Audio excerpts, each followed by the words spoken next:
زمانہ تھا، حج کرنے کے لیے آیا۔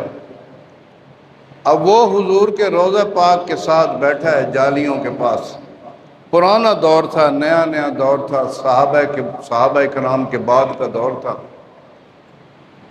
اب جب روٹی کا ٹائم ہوا نا، کھانے کا، شام کا وقت ہوا، تو اس نے کہا یا رسول اللہ میں آپ کا مہمان ہوں، میں تو کسی کے گھر نہیں جاؤں گا، نہ کہیں جاؤں گا، کھانا تو آپ نے دینا ہے کیونکہ میں آپ کا مہمان ہوں۔ تو وہ اسی دعا کرتے ہوئے جب لیٹا تو اسے نیند آ گئی۔ جب نیند آئی تو اس کی قسمت جاگی۔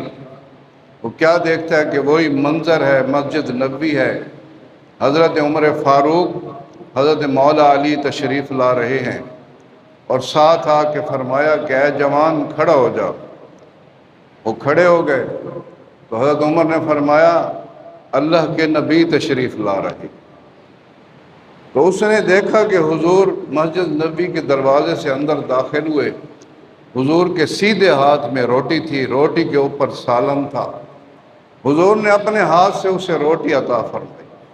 جب اس نے روٹی لی، اب بھوک کی شدت اتنی تھی کہ اس نے حضور کے سامنے ہی کھانا شروع کر دیا، روٹی کھانی شروع کر دی۔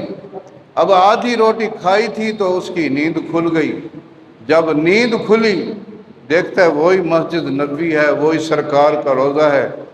آدھی روٹی اس نے خواب میں کھائی تھی، آدھی روٹی اس کے ہاتھ میں تھی۔